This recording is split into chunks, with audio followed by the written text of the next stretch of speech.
السلام عليكم، ازيكم عاملين ايه؟ رمضان كريم وكل سنة وانتم طيبين. تخيل كده تبقى قاعد في المدرسة وفجأة تنتقل لعالم تاني غير العالم اللي كنت عايش فيه، ومش بس كده، ده كمان مش بيكون عندك أي قوة سحرية، علشان كده بيضطروا إنهم يتخلصوا منك. بس قبل ما أبدأ ما تنساش تصلي على النبي وتشترك في القناة، ويلا بينا نبدأ الأنمي. يلا بينا.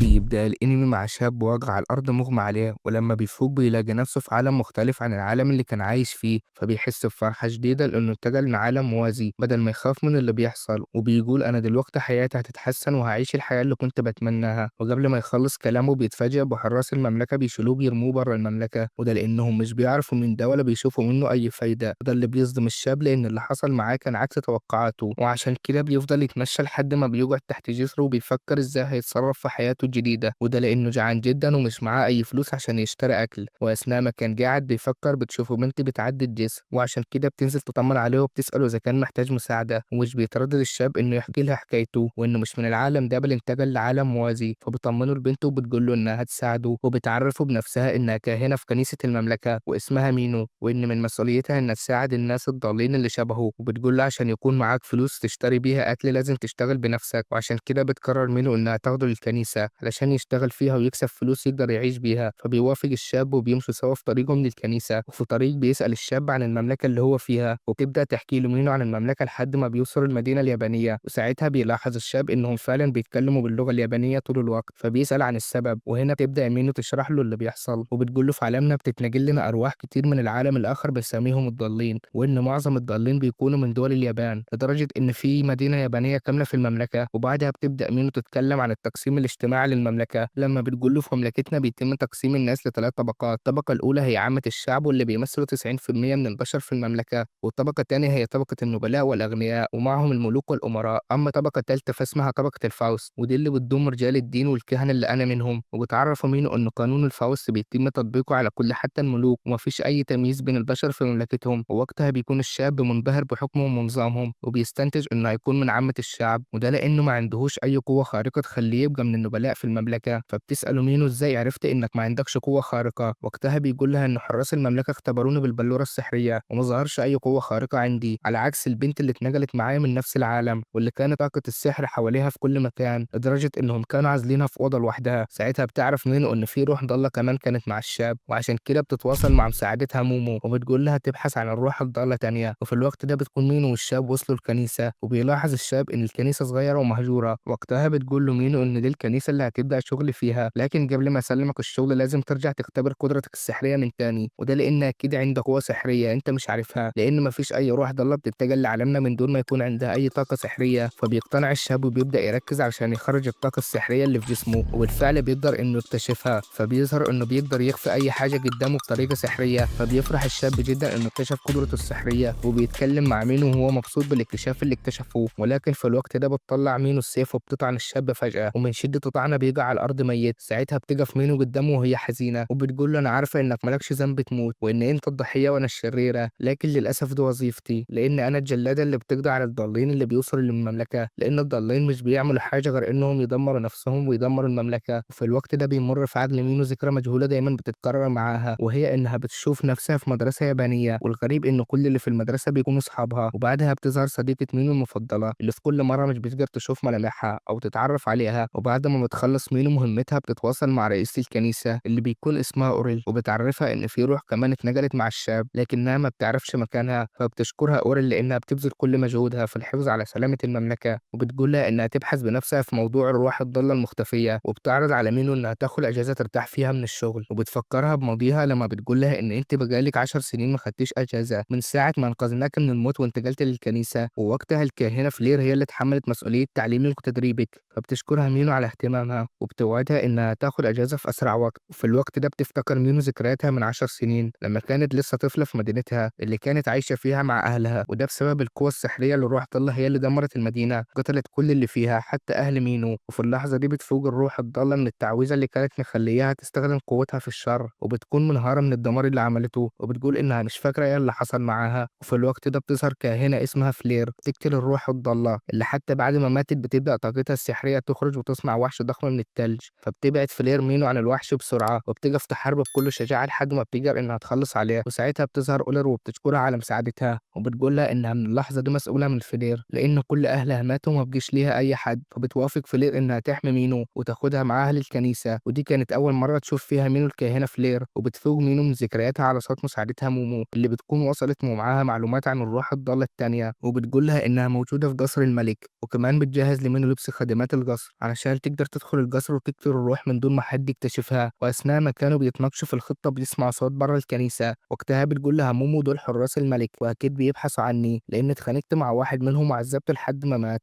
فبتتضايق منها مينو بسبب تهورها لكنها بتقرر تتصرف وتخلص الموضوع بنفسها، وعشان كده بتخرج تقابل الحراس واللي بيظهر إنهم بيبحثوا عنها عشان يخلصوا عليها لأنها بتقتل كل الأرواح الضالة اللي الملك بيستدعيها من العالم التاني، وبسبب كده بتقوم معركة قوية بين مينو وحراس الملك بتثبت فيها مينو مهاراتها القتالية المتميزة بل كمان المهارات السحرية اللي بتقدر تستخدمها وتحمي بيها نفسها من هجمات الحراس، وأول ما بيشوفوا الحراس قوتها السحرية بيفتكروا الكاهنة فلير اللي كانت بتقدر تستخدم نفس القدرات وبنفس الطريقة، وهنا بتقول لهم مينو فعلا أنا خليفة الكاهنة فلير، ودي قبل ما تقتلهم واحد واحد وتخلص عليهم كلهم، وبعد ما بتنتهي مينو من معركتها مع الحراس بتتحرك فورا على قصر الملك عشان تنجز مهمتها التانية في نفس الوقت اللي بنشوف فيه الروح الضالة اللي بتبحث عنها واللي بنعرف إن اسمها أكاري وكانت طالبة في الثانوية، وبتيجي واحدة من خادمات الملك وبتديها لبس جديد وبتعرفها إنها مش هتقدر تخرج من أوضتها غير لما الملك يوافق، فبتخرج أكاري للبلكونة وبتقف تفكر وبتقول القصر جميل وكمان أوضته من أفخم الأوض اللي موجودة فيه، ومع ذلك بحس إني مسجونة ده غير إني قلقانة وبحس إن انتجان العالم موازي فيه سر مجهول، وأثناء ما كانت بتتكلم مع نفسها بتتصدم لما بتلاقي قدامها في البلكونة بنت بلبس خادمات القصر وبتكون البنت دي هي نفسها مينو، وبسرعة بتاخدها مينو وبتدخل الأوضة وبتقول لها إنهم لازم يهربوا من القصر في أسرع وقت وده لأن الملك ناوي يقتلها، وبتكذب مينو عليها وبتقول لها الملك استدعاكم من عالمكم علشان يخلص عليكم وإن قبلها كان في شاب اتنقل معاكي من نفس عالمك وقدر إنه يهرب من الملك على آخر لحظة قبل ما يقتلوه وهو اللي جلى على مكانك علشان أنقذك، ولكن للأسف بسبب الجروح اللي اتصاب بيها وهو بيهرب مش بلحق أنقذه وبيموت، وبتعرفها مينو إنها كاهنة في الكنيسة وهي المسؤولة عن حمايتها ولأنها كاري بريئة بتصدق كل كلام مينو، ومش بس كده وكمان بتثق فيها وبتهرب معاها من القصر، وبتقدر مينو تهرب بأكاري من الممرات السرية في القصر وبتسبق أكاري في واحد من الممرات فبتجري أكاري عشان تلحقها لكنها بتصطدم لما مش بتلاقي ليها أي أثر، وقتها بتكون مينو متسلق السقف وفي لحظة بتهجم على أكاري وبتطعنها فبتقع أكاري على الأرض سايحة في دمها، وهنا بتفكر مينو إنها خلاص أنجزت مهمتها لكن اللي بيحصل بعد كده بيسبب لها صدمة كبيرة لما بتتفاجئ بطاقة أكاري السحرية بتخرج من جسمها وبتشكل ساعة سحرية في الجو، وبعدها بيبدأ نزيف أكاري يقف ومش بس كده ده الجرح بيختفي تماما كأنه مش موجود،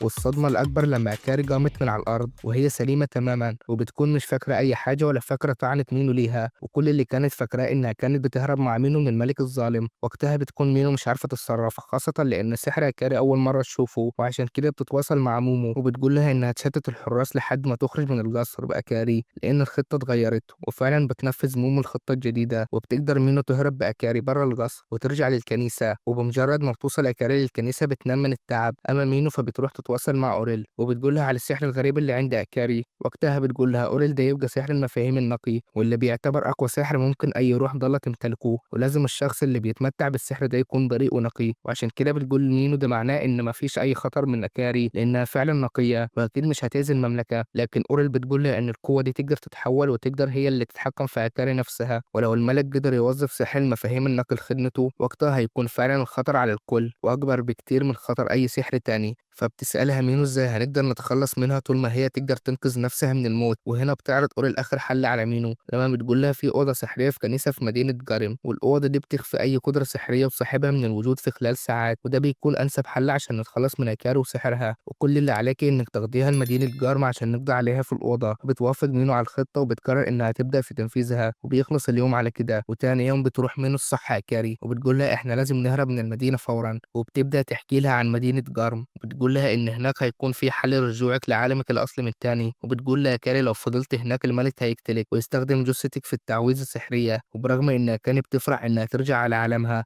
إلا إن الحزن برضه بيبان عليها، وبتقول لمينو أنا حبيتك وحسيت إن القدر جمعنا عشان تكونوا صاحبة ليا، خاصة لإن كنت وحيدة حتى في عالمي الحقيقي، وعشان كده فرحت لما شفتك وكنت بتمنى أقضي وقت أطول معاكي. وكلامها بيأثر فعلا في مينو اللي بتحس اللحظة بالذنب لأن بعد كام يوم هتقضي على أكاري بنفسها، وبعدها بتروح مينو تتكلم مع مومو اللي بتكون متضايقة من أكاري لأنها بتحاول تجرب من مينو، وده لأن مومو بتغير على مينو وبتشوف إنها صاحبتها الوحيدة وبتكون عايزة مينو تخلص على أكاري في أسرع وقت. فبتعرفها مينو إن خلاص بعد كام يوم أكاري هتموت في عالمهم عشان تنتقل لعالمها مرة تانية، وبتسأل مومو على تذاكر القطر اللي هيسافروا بيها لمدينة جارم، فبتطلع مومو التذاكر وبتديها لمينو وهي بتقول لها أنا هسافر معاكي لأن مش هتطمن تكون لوحدك مع واحدة خطيرة زي أكاري. وبسبب إصرار مومو بتضطر مينو إنها توافق، وفعلا بتروح مينو مع أكاري ومومو لمحطة القطر وبتطلب من أكاري إنها تقف في مكانها لحد ما تروح تشتري أكل، وبتحذرها من إنها تستخدم سحرها، وده لأن حراس الملك في كل مكان وبيبحثوا عنها. وبتسيبها مينو وبتروح تشتري الأكل، وفي نفس الوقت اللي بتشوف فيه أكاري طفلة تايهة وبتلاحظ إنها مجروحة في إيدها وعشان كده مش بتستحمل، وبتقرر إنها تستخدم سحرها عشان تعالجها. وفي الوقت ده بتشوفها مينو وبتشوف إن حراس الملك قريبين من أكاري وعشان كده بتتدخل فورا وبتستخدم سحرها وبتصنع فقاعات في الجو بتخلي الكل ينشغل بيها، وبتروح فورا تمنع أكاري من اللي كانت هتعمله وبتتخانق معاها إنها كانت هتستخدم سحرها وبتاخدها بسرعة للقطر. وفي نفس الوقت في محطة القطر بنشوف الأميرة أشونا بنت ملك المملكة واللي بيكون الحراس بيبحثوا عنها لأنها خرجت من القصر بدون حراسة، لكن أشونا بترفض إنها ترجع معهم وبتقول لهم أنا ضد الملك واللي بيعمله وضد في كل قراراته اللي دايما بتكون غلط، وعشان كده مفيش أي حاجة هتجبرني إن أفضل موجودة في مكان رافضة كل اللي بيحصل فيه، وده اللي خلاني أسافر لجارم ومش عايزة حد منكم يسافر معايا. وبتسيبهم أشونا وبتتوجه للقطر المسافر لجارم، وبيكون هو نفس القطر اللي مينو وكارم مسافرين فيه، وبتلاحظ مينو إن كارم مبسوطة جدا في الرحلة، وده اللي بيخلي مينو تكلم نفسها وتقول أتمنى كارم تتبسط في كل لحظة في الرحلة لأن نهاية الرحلة هي نهاية حياتها. وفي الوقت ده بيتفاجأ كل اللي في القطر بما فيهم الأميرة أشونا بهجوم عصابة على القطر واللي بيهددوا كل الركاب بإنهم لو اتحركوا هيخلصوا عليهم. وقتها بتكون كاري خايفة جدا وبتسأل مينو مين دول وإزاي معاهم أسلحة زي الموجودة في العالم بتاعي، وإنهم استهدفوا القطر عشان الأميرة أشونا اللي معاهم على نفس القطر، وده لأنهم عايزين يخطفوها ويهددوا بيها الملك عشان يخرج زعيمهم من السجن. أما الأسلحة فبتقول إحنا كمان عندنا أسلحة زيكم ولكن غير قانونية، واللي بيتمسك بسلاح بيتسجن فورا. وساعتها بيشوفهم واحد من المجرمين وبيروح يزعج لهم عشان بيتكلموا سوا وبيسألهم كنتوا بتتكلموا في إيه، وبيعرف إن مينو تبقى كاهنة بسبب لبس الفوس اللي هي لابساه، وعشان كده بيكون عايز يفتشها لأنه بيكون شاكك إن معاها سلاح. لكن فجأة بتقف أكاري قدامها وبتقول له محدش هيقدر يقرب منها إني أحميها ومش هخلي حد يلمسها، ولكن مينو بتسخر منها إنها بمجرد ضربة واحدة من كتاب السحر بتوقع واحد من المجرمين على الأرض، وبحركة بسيطة بتقضي على المجرم التاني وبتكتفهم سوا، وبتقول لأكاري أنت محتاجة 100 سنة عشان توصل للمهارات اللي تخليكي تحميني. وبعدها بتطلب من أكاري إنها تفضل مكانها وما تتحركش هي وباقي الركاب، وبتعرف من مومو إن عدد المجرمين 13 مجرم منتشرين في القطر كله ومنهم 2 وصلوا لعربية القيادة في نفس الوقت اللي بتطلع فيه مومو فوق القطر عشان تراقب كل اللي بيحصل. وقتها بتتفاجأ بالأميرة قدامها واللي بتعرف من لبس مومو إنها من الفاوست، وعشان كده بتظهر عداوتها ليها، وده لأنها بتشوف إن الفاوست مجرمين زيهم زي والدها لأنهم بيقتلوا الروح الضالة بدون أي رحمة. وساعتها بتعدي مينو في القطر وبتسمع صوتهم وهما بيتخانقوا فوق القطر، ولكنها مش بتتدخل لأنها بتكون عارفة إن مومو هتتصرف لوحدها. وفعلا في الوقت ده بتكون مومو بدأت خناق مع الأميرة اللي بالرغم إنها أكبر منها وأكفأ منها في القتال إلا إن ده مش بيخلي مومو تتوتر حتى لو بشكل بسيط، وبتكون المنافسة بينهم هما الاتنين قوية وفي نفس المستوى، وبيستمر الخناق بينهم وكل واحدة بتسدد الضربات للتانية لحد ما أخيرا بتقدر مومو إنها توقع أشونا من فوق القطر. وطبعا أشونا مش بتسكت لأنها بتشد مومو معاها هما الاتنين بيقعوا. أما عند مينو فبتكون قدرت توصل لعربية القيادة وبتكتف المجرمين اللي هناك وبتطمن على العمال وبتعرف منهم إن بكده مفيش أي مشكلة ويقدر يوصل المدينة بسلام، ولكن فجأة بيحصل شيء غير متوقع، وده لما بيبدأ المجرمين يضحكوا وبتظهر بلورة مضيئة في صدرهم، وبمجرد خروج البلورة منهم بتختفي أجسادهم تماما وكأنها تلاشت في الجو. وده مش بيحصل مع الاتنين دول بس بل مع ال13 مجرم اللي بتتحد كل بلورة منهم عشان يجمع بلورة ضخمة وتصنع وحش عملاق بيقف قدام مينو. وساعتها مش بتلاقي مينو أي حل غير إنها تحارب الوحش الضخم عشان تنقذ نفسها وتنقذ كل الركاب. ومن هنا بتبدأ معركة قوية بين مينو وبين الوحش واللي بسببها بيتدمر خزان البنزين اللي في القطر. وأثناء ما كانت مينو فقدت الأمل في إنها تنتصر عليها بتتفاجأ بعكاري قدامها وبتقول لها إنها جات عشان تطمن عليها. ساعتها بتتخانق معها مينو لأنها ما سمعتش كلامها وفضلت مكانها، وبتلاحظ وقتها إن الوحش بيجرب منهم وعشان كده بتستخدم خنجرها وبتقول عليها تعويذة سحرية واللي اسمها التدمير الذاتي. وبعد ما بتطعن الوحش بالخنجر والمرة دي بتنجح فعلا إنها تقضي عليها. وفي الوقت ده بتكتشف مينو إن في مشكلة تعرض الكل للخطر وعشان كده لازم توقف القطر في أسرع وقت، ولكنها مش تقدر تعمل ده بنفسها، وده لإنها فقدت طاقة كبيرة في معركتها مع الوحش، وعشان كده بتطلب المساعدة من عكاري وبتقول له أنا محتاجة منِّك إنِّك تساعديني وتمدّيني بطاقتِك السحرية عشان أقدر أوقّف القطر وأنقذ الركاب،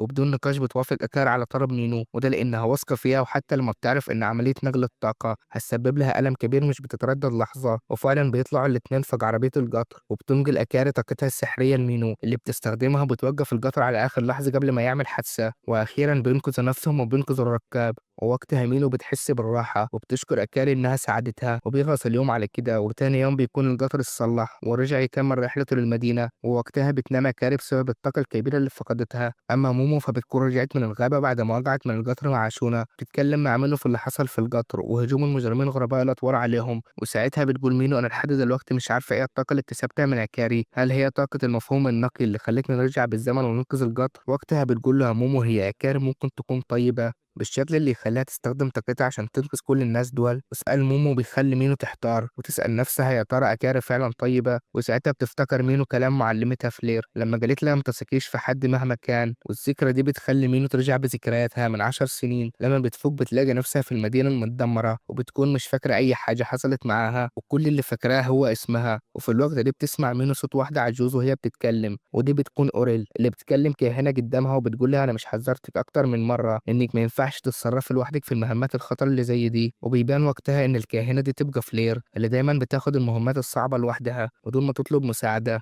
وفي الوقت ده بيلاحظ الاتنين وجود مينو اللي بتكون الناجية الوحيدة من المدينة اللي اتدمرت ومات كل أهلها، وقتها بتسيبها أوريل لفلير وبتقول لها إن دي مسؤوليتها من دلوقتي وبتسيبها وبتمشي، ساعتها بتكلم فلير مع مينو وبتسألها عن اسمها وعن أهلها، فبتقول لها مينو إنها مش فاكرة أي حاجة غير اسمها، ولما بتعمل لها فلير اختبار السحر بتنبهر بقوتها السحرية وبتقول لها أنتِ هتكوني كاهنة مثالية، ومع ذلك مش بتجبرها تمشي معاها وبتسيب لها فلوس عشان تقدر تعيش بيها، وبعدها بتسيبها وبتمشي، لكن مينو هي اللي بترفض تسيبها وبتمشي وراها، وحتى ده مش بتمنعه فلير وبتقول لها إن موافقة إنك تمشي معايا وتكمل الرحلة طول ما أنتِ مش هتتعبي، وبالفعل بتكمل مينو الرحلة مع فلير واللي بتعرف فيها إن فلير تبقى جلادة مهمتها هي إيجاد لكل الأرواح الضالة اللي وصلت لعالمهم، ومن كتر حب مينو لفلير بتقرر إنها تبقى شبهها وعشان كده بتعرفها بقرارها وبتقول لها اتدربيني عشان أكون جلادة شبهك، وفعلا بتوافق كلير على طلبها وتاخدها معاها للكنيسة وهناك بتدربها هي وباقي الأطفال المتطوعين على استخدام الخناجر وعلى طرق القتل السريعة، وبتتميز منه في تدريباتها على كل الطلاب اللي بتلاحظ منه إنهم كلهم متأثرين وخايفين يكونوا جلادين، وعشان كده بتروح منه تتكلم مع فلير وبتقول لها اسمحي لي إن أكون الجلادة الوحيدة وقف باقي الطلاب لأنهم مش هيستحملوا إنهم يقتلوا أي حد ولا يدافعوا عن المملكة، فبتعرفها فلير إن دي هتكون مسؤولية كبيرة عليها، ومع ذلك بتصمم مينو على كلامها وبتقول لها إنها هتكون قد المسؤولية، وساعتها بتشوف فلير نفسها في مينو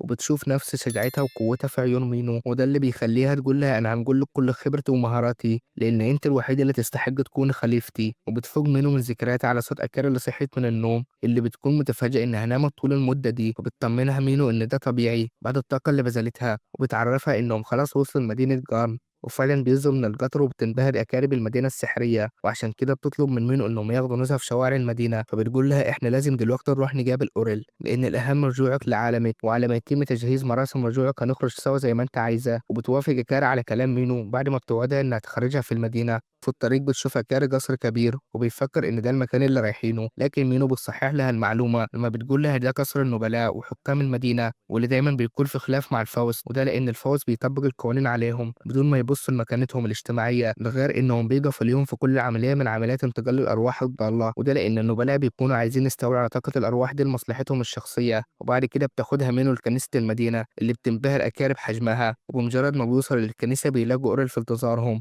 اللي بترحب بيهم في الكنيسة وبتقول لها كاري أنا عارفة إن الطريق كان صعب عليكي واللي أصعب هو إنك فجأة تلاقي نفسك في عالم مختلف عن العالم اللي أنت كنت عايشة فيه، لكن اطمني برتب لك مراسم رجوعك لعالمك وبمناسبة المراسم دي هتاخد يومين على ما تجهز، وبعدها بتتكلم مع مينو وبتقول لها فاكرة قضايا اختفاء البنات اللي كنت بقول لك إنها منتشرة بشكل كبير في مدينة جارن؟ أنا عايزاكي دلوقتي تستغل وجودك في جارن وتحققي لي فيها ولأن بثق جدا في رأيك وفي قدراتك، وبتسلمها أوريل الملف اللي فيه القضايا وبتاخده منها وهي بتوعدها إنها توصل لحل بيحل في أسرع وقت، وطبعًا ده اللي بيضايق أكاري جدًا، وده اللي بيظهر عليها بمجرد ما بيوصل الاتنين لأوضتهم في الكنيسة، فبتسألها مينو عن السبب اللي مخلّيها متضايقة، وقتها بتقول لها: "يا كاري أنتِ كدبتِ عليَّ ومش هتوفي بوعدِك ولا تخرجي معايا، وده لإن اليومين اللي هتكوني موجودة فيهم قبل ما أرجع لعالمي هتكون أنتِ بتحققي في القضايا اللي استلمتيها، برغم إن القضية موجودة طول الوقت، لكن أنا اللي هاختفي في حياتِك في ظرف يومين." وبتسيبها يا كاري وبتمشي، فبتحس مينو بالذنب وبتقرر إنها فعلًا تخرج مع كاري، وعشان كده بتطلب من مومو إن هي اللي تحقق في القضايا مكانها، ومش بس كده، دي بتقول لها إن البلورة اللي كانت في أجسام المجرمين مصنوعة على يد محترف، وإنها عايزة تعرف مين اللي صنعهم في أسرع وقت، فبتخمن مومو إن ممكن يكون واحد من نبلاء جرم اللي صنعهم، وعشان كده بتقول لمينو إنها تبحث في الموضوع ده كمان، وبعد كده بتروح مينو علشان تفرح أكاري، وتقول لها إنها تخرج معاها، ولكنها بتتفاجأ بأكاري بتتأسف لها، وبتقول لها: "أنا كنت أنانية وفكرت في نفسي وسعادتي، وما فكرتش فيكِ وأنتِ طول الوقت بتشتغلي ومش بترتاحي، وده أكيد بيكون مضايقِك أنتِ كمان." فبتنفي مينو كلامها وبتقول لها: "أنا باحب الشغل ومش بازهق منه، وكمان حضّرت لِك مفاجأة وهاخرج معاكِ بكرة." وده اللي بيخلّي أكاري في قمة سعادتها وبتحضّر لخروجة بكرة، وتاني يوم بتخرج مينو فعلًا مع أكاري، وبتاخدها في جولة في كل أنحاء المدينة، بداية من معالم المدينة الأثرية لحد جولة بالمركب في النهر، كل ده وأكاري بتكون مستمتعة جدًا بوقتها، لدرجة إنها بترجع للكنيسة في آخر اليوم وهي حاسة بالتعب، وبتشكر مينو على اليوم ده، وبتقول لها: "شكرًا إنِّك كنتِ سبب إني أعيش يوم سعيد بالشكل ده، أنا باحبِك وكنت باتمنى أقضّي معاكِ وقت أطول ونفضل أصحاب طول العمر." وكلامها كان بيخلّي مينو تحس بالذنب، لإنها تاني يوم هتموت على إيدها، وبعدها بتتواصل مينو مع مومو وبتسألها عن اللي وصلت له في تحقيقاتها، فبتبدأ تحكي لها مومو وبتقول لها: "بعد بحث واستكشاف وصلت إن صاحبة البلورة اللي كانت في المجرمين هو نفسه المسؤول عن اختطاف البنات، ولمّا بحثت في المدينة اكتشفت شيء غريب جدًا، وهو إن عصابة المجرمين كانت عايشة في قصر الملك القديم اللي في المدينة، وعشان كده أنا هاروح تاني يوم أفتش في القصر." فبتطلب منها مينو إنها تكون حريصة وتحافظ على سلامتها، وبتوعدها إنها تجيب لها هدية بعد ما تخلص المهمة، وتاني يوم بتخرج مينو مع عكاري في أسواق المدينة، وبتشوف عربية لصنع الهدايا اليدوية، وعشان كده بتقف مينو وبتصنع بنفسها شريطين للشعر، فبتفرح هكاري وده لأنها بتفكر إن الشريطين دول ليها، لكنها بتتصدم لما بتقول مينو إن الشرايط دي لمومو، وده اللي بيزعل هكاري لأن مينو ما فكرتش فيها، ولما بتحس مينو بزعلها بتصنع لها هي كمان توج للشعر، فبتفرح بيه هكاري جدا وبتشكرها عليها، وبعد جولتهم في أسواق المدينة بيجي الوقت اللي هترجع فيه هكاري لعالمها الأصلي، وعشان كده بتروح مينو الأوضة السحرية اللي هيتم فيها المراسم، وهناك بتكون أوريل في انتظارهم، وبتطمن هكاري لما بتقول لها كل المراسم جاهزة عشان ترجع لعالمك، وما تقلقيش مش هتحسي بأي ألم، وبتطلب منها أوريل إنها تقعد على الكرسي اللي في نص الأوضة، وفي الوقت ده بيبان الحزن الشديد على هكاري لأنها خلاص هتفارق مينو اللي اتعلقت بيها، وعشان كده بتوعدها لآخر مرة وهي بتقول لها: "أنا كنت فرحانة بالكام يوم اللي عشتهم معاك يا مينو." وحتى مينو بتتأثر جدا بفراق هكاري، ومهما حاولت تداري مشاعرها مش بتعرف، وده لأن أوريل بتلاحظ وبتسألها لو اتعلقت بهكاري، وقتها بتكدب مينو وبتقول لها إنها مجرد روح ضالة مهمة إنك تقتلها، وأنا لازم أكون شبه معلمتي فلير اللي عمرها ما اتأثرت بالمشاعر، وده اللي خلاها أعظم كاهنة في الكنيسة، وفي نفس الوقت عند مومو بتقدر إنها تدخل القصر القديم، وهناك بتكتشف ممر سري تحت الأرض،